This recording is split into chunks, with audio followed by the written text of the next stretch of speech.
कैसे हैं आप सभी लोग। एक बार फिर से स्वागत है आपका हमारे YouTube channel study with Yogesh में। कल हमने जो करंट अफेयर्स की क्लास देखी थी बच्चों, उससे आगे कुछ क्वेश्चन बचे थे।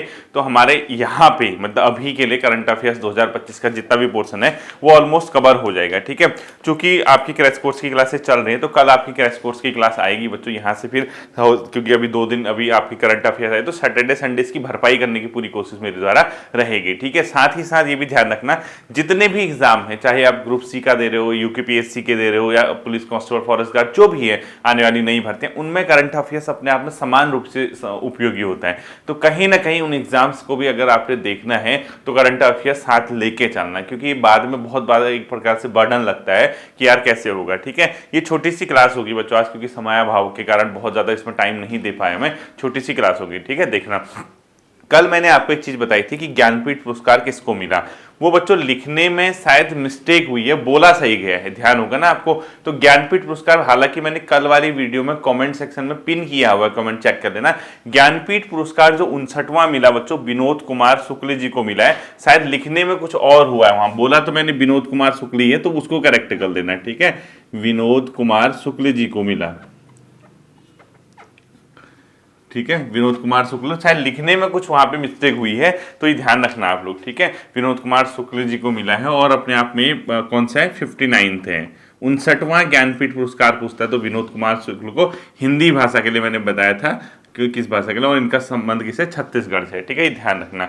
तो पहला क्वेश्चन आज का देखना बच्चों, सबसे स्वच्छ शहर की लिस्ट में इस बार फिर से कौन टॉप पर रहा, इंदौर। इंदौर ने क्या किया बच्चों, फिर से 7वीं बार भारत का सबसे स्वच्छ शहर के रूप में सामने आया। ठीक है, यानी स्वच्छ भारत मिशन के अंदर सबसे स्वच्छ शहर, सबसे स्वच्छ शहर की लिस्ट में अगर कोई आता है तो इंदौर आता है। 7th टाइम है बच्चों, इस बार जो लेटेस्ट रैंकिंग निकली है, 7वीं बार सबसे स्वच्छ शहर का खिताब किसने जीता, इंदौर ने जीता। ठीक है, इसके अलावा 2025 एशियाई स्नूकर चैंपियन पुरुष का खिताब किसने जीता, तो लिखो वर्ष 2025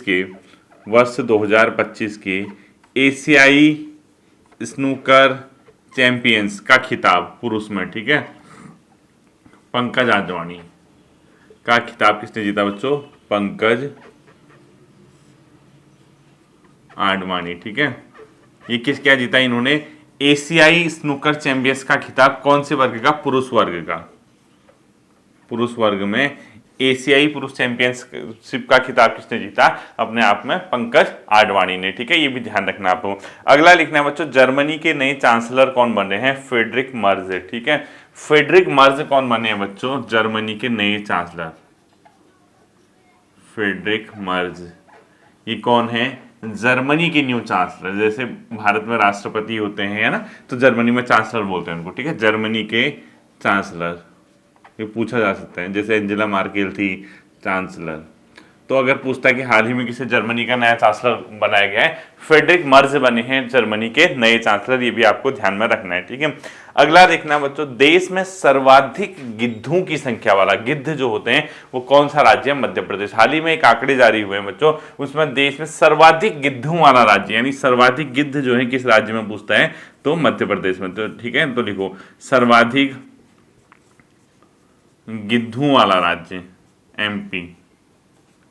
ठीक है, यानी सर्वाधिक गिद्धों वाला राज्य कौन सा है अगर पूछता है तो मध्य प्रदेश भारत का सबसे ज्यादा गिद्धों वाला क्या बनना है, राज्य बना। ये भी आपको क्या करना है, ध्यान में रखना है। ठीक है, सेबी के नए अध्यक्ष मैंने बताया था आपको, तुहिन कांत पांडे। ठीक है, सेबी के नए अध्यक्ष। ठीक है, सेबी के नए अध्यक्ष कौन बने बच्चों, तुहित कांत पांडे, तुहिन कांत पांडे। ये ध्यान रखना आप लोग, सेबी के नए अध्यक्ष कौन बने, तुहित कांत पांडे। ठीक है, ये इंपॉर्टेंट क्वेश्चन आपका हो सकता है। अगला लिखना है बच्चों, एक आपको एक इंपॉर्टेंट नोट करके लिखो, नोट करके लिखना है। ठीक है, INS गुलदार, ये हाल ही में चर्चा रहा है बच्चों।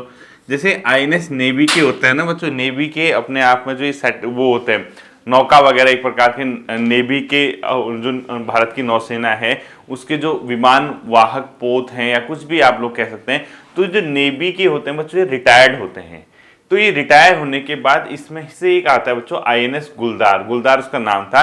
इसको मुंबई के महाराष्ट्र में, यानी मुंबई, महाराष्ट्र के मुंबई में इसको स्थापित किया जाएगा बच्चों। ये किस चीज के लिए स्थापित किया जाएगा? इसको एक मतलब समुद्री पर्यटन बढ़ावा देने के लिए एक प्रकार से आर्टिफिशियल रीफ के रूप में इसको स्थापित किया जाएगा। यानी इस आईएनएस गुलदार को समुद्र में डुबोया जाएगा, वहां पे इसको स्थापित किया जाएगा। एक प्रकार से आर्टिफिशियल रीफ बनाने का भारत का पहला प्रयास है आईएनएस गुलदार। तो इसके आगे लिखना है आपको, भारत का पहला जलमग्न संग्रहालय बनेगा। ठीक है, महाराष्ट्र में पहली कृत्रिम रीफ बनेगी। देखो, भारत का पहला जलमग्न संग्रहालय,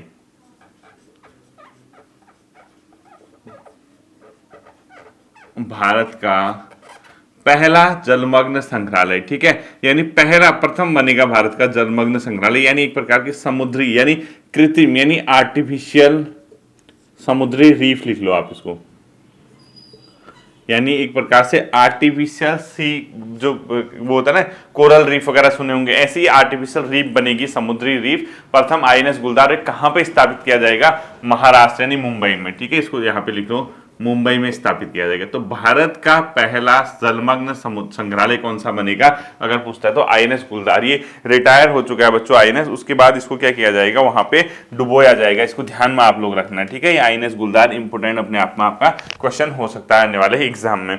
अगला लिखना है बच्चों, भारत का पहला विश्व शांति केंद्र कहां पर स्थापित किया गया है? भारत का पहला विश्व शांति केंद्र, विश्व शांति केंद्र, ये गुरुग्राम में।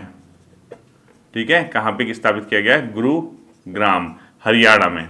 हरियाणा में पड़ता है ना, जिसको पहले आप लोग गुड़गांव कहते थे, हरियाणा में भारत का पहला विश्व शांति केंद्र। ठीक है, इंडिया का फर्स्ट है भारत का पहला विश्व शांति केंद्र कहां पर स्थापित किया गया? गुरुग्राम में। ये क्या करेगा बच्चों? अहिंसा, आध्यात्म, जागरूकता, इसके अलावा मानवीय मूल्य, भाईचारा, इसको बढ़ाने के लिए ये काम करेगा। ठीक है, ये ध्यान रखना।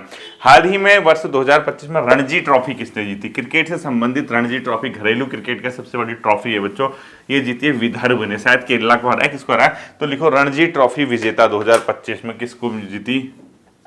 24-25 के लिए रणजी ट्रॉफी विजेता विदर्भ ने जीती है बच्चों, ध्यान रखना। ठीक है, रणजी ट्रॉफी किसने जीती है? विदर्भ ने जीती है। ये भी आपको क्वेश्चन पता होना चाहिए, इंपोर्टेंट क्वेश्चन अपने आप में आपके एग्जाम की दृष्टि से साबित हो सकता है। ठीक है, तो रणजी ट्रॉफी किसने जीती है? विदर्भ ने जीती है, ये भी ध्यान में आप लोग रखना। ठीक, अगला लिखो, खेलो इंडिया विंटर गेम्स 2025 कहां पर आयोजित किए गए थे? गुलमर्ग में। जो खेलो इंडिया विंटर्स गेम थे 2025 में, वो कहां आयोजित किए गए थे? गुलमर्ग में। ठीक है, तो लिखो जम्मू कश्मीर। ठीक है, खेलो इंडिया विंटर्स गेम 2025 का आयोजन कहां किया गया था? मार्च में।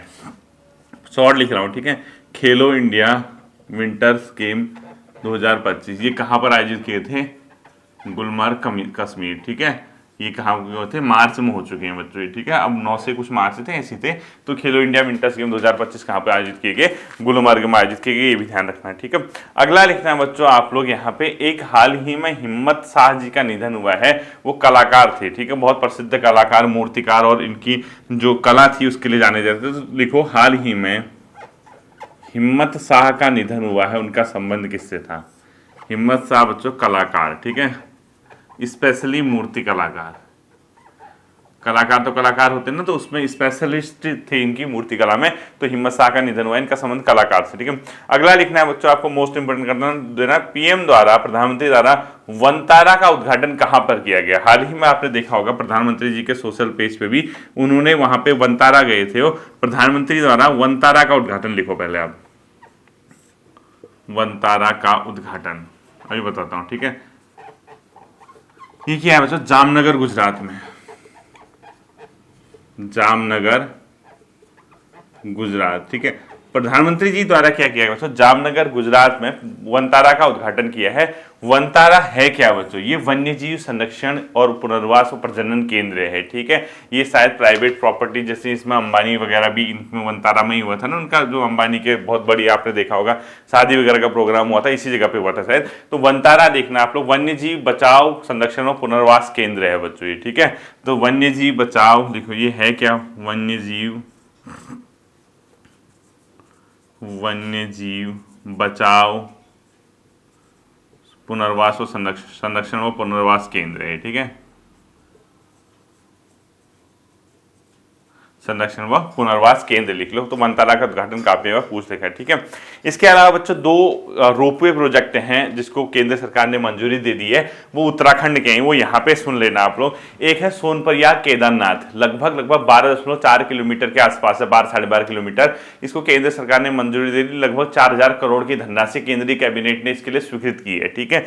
तो सोनप्रयाग से केदारनाथ अब रोपवे बनेगा, जो सोनप्रयाग केदारनाथ जो डिस्टेंस है जहां 7 से 8 घंटे लगते थे, वो घट के अब 36 मिनट में कवर हो जाएगी, ठीक है। और इसमें लगभग 1700-1800 व्यक्ति मतलब इसमें क्या कर सकते हैं, पर डे अपने आप में ऊपर नीचे ट्रैवल कर सकते हैं, ठीक है, या जा सकते हैं, कुछ ऐसा ही है इसमें, यानी 1700-1800 एक टाइम में कुछ इस टाइप का है। तो जो सोनप्रयाग केदारनाथ अपने आप में रोपवे प्रोजेक्ट है पर्वतमाला मिशन के अंदर, उसको मंजूरी दे दी है। इसके अलावा एक गोविंद घाट हेमकुंड रोपवे प्रोजेक्ट को भी मंजूरी दी थी, लगभग 2700 करोड़ रुपए का इसमें बजट दिया हुआ है केंद्र सरकार ने। तो ये भी चमोली जनपद में और वो रुद्रप्रयाग जनपद में, दोनों को मैं स्पेशली इसको लिखाऊंगा कहाँ पे, अपने आप में ये उत्तराखंड वाले सेशन में, ठीक है। उत्तराखंड के करंट अफेयर्स में हम इसको कवर करेंगे, आपने सुन लिया होगा लेकिन नोट कर लेना अगर सुन लिया तो, ठीक है। अगला लिखना है आपको, पहली विधि महिला सचिव कौन बनी है बच्चों भारत की, अंजू राठी, ठीक है। अंजू राठी जी को पहली महिला विधि सचिव बनाया गया है, पहली महिला विधि सचिव, ठीक है, लॉ सेक्रेटरी कौन बनी है, अंजू राठी जी बनी है पहली महिला विधि सचिव, ये ध्यान में आप लोग रखिएगा, ठीक है। अगला लिखो, पारस्परिक टैरिफ यानी रेसिप्रोकल्स हाल ही में चर्चा रहा, उसका मतलब किस चीज से, देखो बच्चों अमेरिका ने क्या किया है, इसको मैं आपको नॉर्मली बताता हूँ, इसको एक बोलते हैं पारस्परिक टैक्स, यानी पारस्परिक टैक्स किसको कहते हैं, ये जनरली आपको कहीं पे पूछ सकता है, ध्यान रखना। ये पारस्परिक टैरिफ एक शब्द हाल ही में चर्चा में रहा है, इसको मैं आपको आपकी नॉलेज के लिए बता रहा हूँ, ठीक है। पारस्परिक टैरिफ यानी इसको बोलते हैं रेसिप्रोकल टैरिफ, लिख लो, रेसिप्रोकल टैरिफ बोलते हैं इसको, ठीक है। ये कब तक अभी क्वेश्चन में आ सकता है पेपर में कि ये क्या है करके ना, क्योंकि बहुत चर्चा में रहा है आजकल। पारस्परिक टैरिफ या रेसिप्रोकल टैरिफ होता क्या है, ये आपको पता होना चाहिए। देखिए होता क्या है बच्चों, जैसे दो देश हैं आपस में व्यापार कर रहे हैं, ठीक है, जैसे ये अमेरिका है सपोज और ये इंडिया है, ठीक है, इनके बीच क्या होता है बच्चों, व्यापार, यानी अमेरिका से इंडिया को भी सामान आता होगा, इंडिया से अमेरिका को भी सामान आता होगा, यानी इन देशों के बीच क्या होता है, व्यापार होता है, जिसमें अमेरिका से इंडिया को भी चीजें जाती होंगी और इंडिया से अमेरिका को भी आती होंगी। मानते हो आप, जब कोई देश एक देश से दूसरे देश में सामान भेजता है तो उसको एक प्रकार से बच्चों टैक्स लगता है, यानी इस बाउंड्री यानी एक सीमा, एक टैक्स लगता है उसको, जिसको नॉर्मली हम टैरिफ बोलते हैं। क्या बोलते हैं, टैरिफ। टैरिफ क्या होता है बच्चों, जो विदेशी वस्तुएं होती हैं जब वो आपके देश में आती है उस पर जो टैक्स लगता है, सिंपल सी भाषा में समझिए, जब कोई वस्तु जो विदेशी प्रोडक्ट आपके देश में आता है, यानी जो अमेरिका का कोई प्रोडक्ट आपके देश में आता है, तो उस पर जो टैक्स लगाओगे आप उसको टैरिफ बोलोगे, ठीक है। नॉर्मली क्या होता है, इस टैरिफ को लगाने से, जैसे आपकी कोई एक सब चीज है, अमेरिका ने एक वस्तु का उत्पादन किया जिसका नाम था, अमेरिका से कोई वस्तु आपके वहां आई जिसका नाम था और, ठीक है। अब अमेरिका में सपोज इसकी कीमत है $10 है, कितने डॉलर है, $10, और आपके देश में वो ओ वाली क्या चीज आ गई, वस्तु आ गई, और ये आपने यहाँ पे क्या लगा दिया, टैरिफ। टैरिफ लगाने से सपोज इसके रेट कितने होंगे, $15 के इक्वल, कितने हो गए इसके डॉलर, $15। तो आपके देश में अब कितने में बिकेगा, $15 में, नॉर्मल सा, ठीक है, क्यों, क्योंकि आपने इसमें टैरिफ लगाया दूसरे देश। तो ये वस्तु क्या होगी बच्चों, अमेरिका की महंगी होगी, कहाँ, आपके देश में। जब अमेरिका की वस्तु महंगी होगी तो उसके बिकने के चांसेस कम हो जाएंगे, क्यों, क्योंकि आपने टैरिफ लगा रखा है उस पर, तो आपकी वस्तु क्या हो जाएगी, अमेरिका की महंगी हो जाएगी, तो अमेरिका की वस्तु को आपके मार्केट में बेचने में बहुत मुश्किल से हो सकती है, क्योंकि वो ऑलरेडी महंगी होगी। तो आपके देश के लोगों की परचेजिंग पावर यानी खरीदने की क्षमता उसको नहीं है, तो कैसे खरीदेंगे, खुद सोचो। तो जो वस्तु महंगी होगी तो ये देश महंगी टैरिफ क्यों लगा रहा है उसको, क्या कारण है कि ये देश उस पर टैरिफ लगा रहा है, ये इसलिए लगाता है ताकि इस देश की जो वस्तुएं हैं उसको प्रोटेक्शन मिल सके, संरक्षण मिल सके। क्योंकि देखो सेम वस्तु इंडिया ने भी तो उत्पादन किया होगा, वो जैसे आप कोई भी चीज मार्कर ही ले लो, ये अमेरिका में भी बना है तो ये इंडिया में भी बना होगा, इसी टाइप का इंडियन मार्कर अलग होगा, अमेरिकन मार्कर। ये टैरिफ इसलिए लगाया जाता है ताकि आपको अपने देश की वस्तुओं को संरक्षित कर सकें। यानी आपने उस वस्तु पे $5 का टैरिफ, $5 का टैरिफ लगाया तो 15 हो गया, और आपके देश में जो है उस पर तो टैरिफ लगेगा नहीं, वो सपोज $10 का ही मिल रहा है आपके देश वाला, जो आपके देश में उत्पादन हुआ है, तो लोग आपके देश का खरीदेंगे ना, क्योंकि सस्ता है भाई, सस्ता है तो भाई खरीद लो इसको, ज्यादा बिकेगा, ताकि आपके लोगों को जो वो उत्पादन कर रहा है उसको मुनाफा हो सके। नॉर्मली इसी तरीके से ये देश भी करेगा, वो भी आपकी वस्तु पे टैरिफ लगाएगा, लेकिन उसमें टैरिफ की दर अलग अलग वस्तु पे अलग अलग होती है। किसी में 20%, किसी में 15%, किसी में 10%, किसी में 80% तक टैरिफ, किसी में 100% तक टैरिफ होता है। तो जब से डोनाल्ड ट्रंप जी आए हैं अमेरिका के राष्ट्रपति, उन्होंने एक शब्द का यूज किया है, हम पारस्परिक टैक्स लगाएंगे, रेसिप्रोकल टैक्स, और हर देश पे लगाएंगे जो हम पे लगे। रेसिप्रोकल टैक्स का मतलब क्या होता है बच्चों? आप जितना लगाओगे हमारी वस्तु पे, हम भी उतना ही लगाएंगे। यानी आपने अगर हमारी वस्तु पे 10% रेसिप्रोकल टैक्स लगाया है, टैरिफ, हम भी आपकी वस्तु पे 10% लगाएंगे। आपने 25% लगा दिया, हम भी आपकी वस्तु पे 25% लगाएंगे। इसी को बोलते हैं रेसिप्रोकल टैक्स या टैरिफ। यानी आप जितना हमारी वस्तु पे लगाओगे, हम भी आपकी वस्तु पे उतना ही लगाएंगे। अब इससे क्या फायदा क्या नुकसान होगा? देखो, इससे पहले की कंडीशन क्या थी बच्चों, जो इनके देश, क्योंकि ये माना जाता है कि भारत या कुछ विकासशील देशों को टैरिफ वगैरह में दूसरा देश छूट दे देता था, चलो आप लगा लो क्योंकि हमारे देश के लोग जो है आपके से बेटर कंडीशन में है, डेवलप्ड कंट्रीज हैं, हमारा अच्छा प्रोडक्शन है, हमारे पास टेक्नोलॉजी है, आपके देश अभी उभर रहे हैं, आप मतलब उतना आगे नहीं पहुंचे, तो कोई नहीं, आप लगा लो हमारे वस्तु पे, हम कम लगाएंगे। तो भारत को भी फायदा होता था, भारत का निर्यात बढ़ जाता था, भारत दूसरे देशों में बेचता था। अब इक्वल टैरिफ लगाने की बात कर रहा है रेसिप्रोकल टैरिफ, तो भारत की वस्तुओं पे भी अगर उतना ही टैरिफ लगेगा तो भारत की वस्तुएं भी विदेश में क्या हो जाएंगी? महंगी हो जाएंगी। विदेश में महंगी होंगी तो भारत का निर्यात क्या हो जाएगा? घट जाएगा। निर्यात घटेगा तो भारत को क्या होगा? विदेशी जो डॉलर मिल रहा है बच्चों, उसकी संख्या कम हो जाएगी। डॉलर कम होगी तो कहीं ना कहीं आपके देश में भी आर्थिक विकास प्रभावित होगा। ठीक है, तो रेसिप्रोकल टैरिफ का सीधा सीधा मतलब आप जितना हमारी वस्तुओं पर टैरिफ लगाओगे, हम भी उतना ही लगाएंगे। ठीक है, ये थी बच्चों एक छोटी सी क्लास जिसके अंदर रेसिप्रोकल टैरिफ मैंने आपको बताया। आई होप कि ये चीजें आपकी समझ आई होंगी। एक बार इसको रिवाइज कर लेना। फिर मिलता है अगले सेशन पर, अपना ध्यान रखिएगा। Thank you.